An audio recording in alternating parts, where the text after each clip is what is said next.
بسم اللہ الرحمن الرحیم۔ اس بات کو کئی صدیاں گزر چکی ہیں۔ روم کے ایک عالی شان محل کے کشادہ کمرے میں ایک پادری رئیس قبلہ کے ساتھ محو گفتگو ہے۔ گفتگو کا محور عیسائیت ہے کہ رفتہ رفتہ اس کے مخالفین میں اضافہ ہوتا جا رہا ہے اور بے شمار لوگ حضرت عیسیٰ علیہ السلام کے نبی ہونے کا انکار کرنے لگے ہیں۔ اچانک پادری نے پرجوش انداز میں کہنا شروع کیا کہ جزیرہ عرب کے شہر مکہ میں ایک نبی کے ظہور کا وقت قریب آ چکا ہے جو عیسیٰ علیہ السلام کے نبی ہونے کی تصدیق کرے گا اور لوگوں کو ظلم و ستم سے نکال کر روشنی کی طرف لے جائے گا۔ یہ گفتگو ان کا ایک غلام بڑے غور سے سن رہا تھا۔ جیسے جیسے وہ گفتگو سنتا گیا اس کے چہرے پر اطمینان کی لہر دوڑتی چلی گئی۔ اس نوعمر غلام کے چہرے سے ذہانت ٹپکتی تھی اور معلوم ہوتا تھا کہ کسی اچھے خاندان کا چشم و چراغ ہے۔ وہ اس معاشرے سے بخوبی واقف تھا جس میں سوائے فحاشی اور عریانی بے حیائی اور ایک دوسرے پر ظلم و ستم ڈھانے کے اور کچھ نہ تھا۔ وہ پہروں بیٹھ کر یہ سوچا کرتا کہ آخر وہ کب تک غلامی کی زندگی بسر کرتا رہے گا۔ وہ ان ہزاروں غلاموں میں سے ایک ہی تھا جس کو زبردستی پکڑ کر بازار غلامہ میں بیچ دیا گیا تھا۔ کبھی کبھار اس کو اپنا ماضی یاد آتا، اپنی مادری زبان یاد آتی جس کو وہ آہستہ آہستہ بھول رہا تھا اور رومیوں کی زبان اس کی مادری زبان پر غالب آ رہی تھی۔ اب اس کی عمر 30 سال سے اوپر ہو چلی تھی۔ بھرپور جوانی اس سے بار بار مطالبہ کرتی تھی کہ وہ غلامی کی زنجیروں کو توڑ ڈالے۔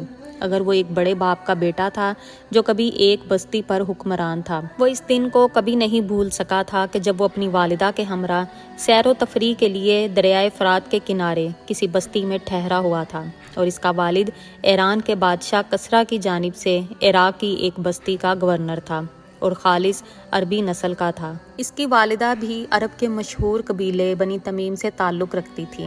والدہ کی طرح اس کا باپ بھی اس سے شدید محبت کرتا تھا۔ گورنر کا بیٹا ہونے کے ناطے اس کا بچپن بڑا خوبصورت اور خوب ناز و نام سے گزرا۔ بچپن سے ہی وہ تیر اندازی کا ماہر تھا۔ کبھی وہ تلوار کے کرتب دکھاتا اور کبھی وہ دوڑ میں ساتھیوں سے آگے نکل جاتا۔ اس کی عمر 15 سال ہو چکی تھی مگر وہ اپنی عمر سے کئی سال بڑا نظر آتا۔ اس زمانے میں وقت کی دو بڑی طاقتوں ایران اور روم کی مسلسل لڑائی رہتی۔ ایک کا پلہ بھاری ہو جاتا، کبھی دوسرے کا۔ ایک دوسرے کے علاقوں میں شب خون مارے جاتے، مال و متاع لوٹ لیا جاتا، عورتوں کو لونڈیا اور مردوں کو غلام بنا لیا جاتا۔ اس نوجوان کے ساتھ بھی ایسا ہی ہوا۔ یہ اپنے وطن سے کچھ فاصلے پر تھا کہ اچانک رومی لٹیروں نے رات کو حملہ کیا، سامان لوٹ لیا، کتنے ہی قتل ہو گئے اور بقیہ کو گرفتار کر کے غلام بنا لیا گیا۔ ان گرفتار ہونے والوں میں یہ نوجوان بھی شامل تھا جو مختلف لوگوں کے ہاتھوں بکتا بکتا روم پہنچ گیا تھا اور اب غلامی کی زندگی گزار رہا تھا۔ مقامی زبان پر خوب دسترس حاصل ہو چکی تھی اور عربی زبان آہستہ آہستہ بھول رہا تھا، مگر جب وہ اپنے ماضی پر غور کرتا تو بے اختیار کہہ اٹھتا کہ میں عربی نسل ہوں اور صحرا کا بیٹا ہوں۔ یہ نوجوان مشہور صحابی رسول صلی اللہ علیہ وسلم، ان کی کنیت ابو یحییٰ تھی اور ان کے بارے میں عموماً یہ تصور پایا جاتا تھا کہ وہ رومی نسل کے تھے۔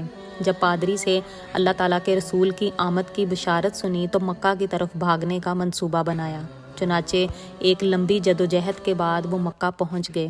اس کے سر کے بال سرخ تھے۔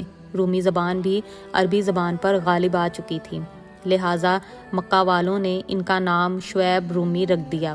مکہ کے سادات میں سے عبداللہ بن جدعان کی کفالت میں کاروبار شروع کیا اور جلد ہی ان کا شمار امیر ترین تاجروں میں ہونے لگا۔ تجارت کے ساتھ ساتھ حضرت صہیب رضی اللہ تعالیٰ عنہ اپنے مقصد کو نہیں بھولے۔ ایک دفعہ ایک لمبے تجارتی سفر پر انہیں جانا پڑا۔ جب سفر سے واپس آئے تو لوگوں نے بتایا ایک شخص محمد بن عبداللہ نے نبوت کا دعویٰ کیا ہے اور وہ لوگوں کو اخلاق کا درس دیتے ہیں، نیکی کی دعوت دیتے ہیں اور برائی سے منع کرتے ہیں، ایک رب کی طرف بلاتے ہیں اور غیر اللہ کی پوجا کرنے سے روکتے ہیں۔ حضرت صہیب رضی اللہ تعالیٰ عنہ نے پوچھا، کہیں وہی تو نہیں جن کا نام امین ہے؟ جواب میں ملا کہ ہاں وہی ہیں۔ اچھا، جن کو صادق بھی کہا جاتا ہے؟ لوگوں نے کہا ہاں وہی ہیں۔ تو ان سے کہاں ملا جا سکتا ہے؟ ان کا کوئی پتہ، کوئی ٹھکانہ ہے؟ حضرت صہیب رضی اللہ تعالیٰ عنہ نے پوچھا۔ اللہ کے رسول صلی اللہ علیہ وسلم ان دنوں صفا پہاڑی کے دامن میں واقع ارقم بن ابی ارقم کے گھر کو اسلام کی دعوت و تبلیغ کے لیے خاموشی سے استقبال کر رہے تھے۔ کسی نے پتہ بتایا اور ساتھ ہی کہا کہ ذرا دیکھ بھال کر جانا کہیں قریش کو پتہ نہ چل جائے، کیونکہ وہ اس دعوت کے سخت مخالف ہیں، اور اگر اسلام قبول کرنے والے کے پاس طاقت نہ ہو، غلام ہو یا کمزور ہو تو اسے خوب مارتے ہیں اور تنگ کرتے ہیں۔ اور پھر ایک دن حضرت صہیب رضی اللہ تعالیٰ عنہ وہاں پہنچ گئے۔ گھر میں داخل ہونے لگے تو عمار بن یاسر نظر آئے۔ پوچھا، عمار تم یہاں کہاں؟ عمار نے پوچھا کہ آپ کہاں؟ دراصل دونوں کی منزل ایک ہی تھی۔ ایک دوسرے کو دیکھ کر مسکرائے اور اکٹھے ہی داخل ہوئے۔ اللہ کے رسول صلی اللہ علیہ وسلم نے دونوں کو گلے لگایا اور اکٹھے ہی کلمہ پڑھایا۔ یہ دونوں عظیم شخصیات ایک ہی وقت میں دائرہ اسلام میں داخل ہوئے، اور اللہ کے رسول صلی اللہ علیہ وسلم نے لوگوں کو پہلے حبشہ اور پھر مدینہ منورہ کی طرف ہجرت کرنے کے لیے پیغام دیا۔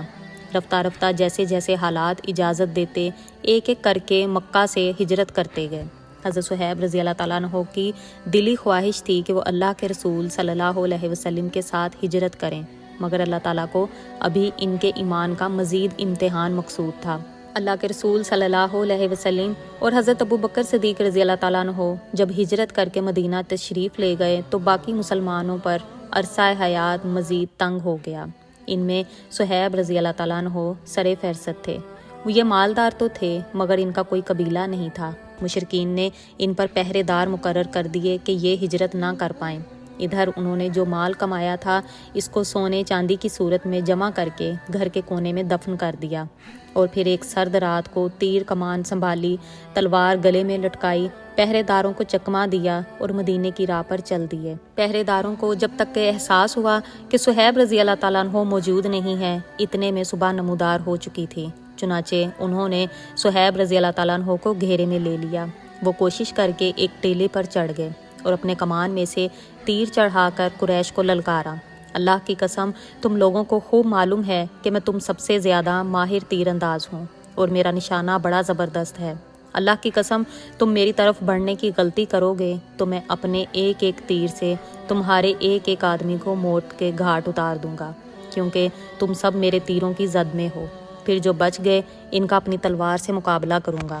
ایسا ممکن نہیں ہے کہ تم اپنے مال و جان دونوں سلامتی کے ساتھ مدینے لے جاؤ۔ تم اپنے ماضی کو فراموش کر بیٹھے ہو۔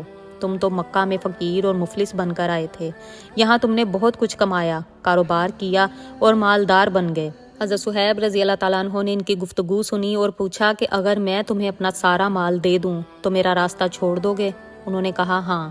آپ نے ان کو وہ جگہ بتائی جہاں پر آپ اپنا مال دفن کر کے آئے تھے، اور انہوں نے آپ کا راستہ چھوڑ دیا۔ حضرت صہیب رضی اللہ تعالیٰ عنہ نے ساری زندگی کی کمائی اللہ کے رسول صلی اللہ علیہ وسلم کی محبت کی خاطر لٹا دی۔ اب وہ تھے اور مدینے کا سفر تھا۔ خواہش یہی تھی کہ جلد از جلد اللہ کے رسول کے قدموں میں پہنچ جاؤں۔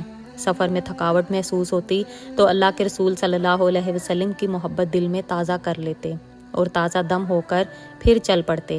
اللہ کے رسول صلی اللہ علیہ وسلم ابھی قبا میں ہی مقیم تھے کہ حضرت صہیب رضی اللہ تعالیٰ عنہ وہاں پہنچ گئے۔ آپ صلی اللہ علیہ وسلم نے اپنے غلام کا والہانہ استقبال کیا اور محبت سے گلے لگایا، اور آپ کو گلے لگا کر 3 مرتبہ فرمایا، ابو یحییٰ، تجارت نہایت کامیاب رہی۔ حضرت صہیب کا چہرہ خوشی سے چمک اٹھا۔ انہوں نے فوراً کہا کہ اللہ کی قسم، اس واقعے کا میرے علاوہ کسی کو علم نہ تھا، یہ یقیناً حضرت جبرائیل علیہ السلام آپ کو بتا کر گئے ہیں۔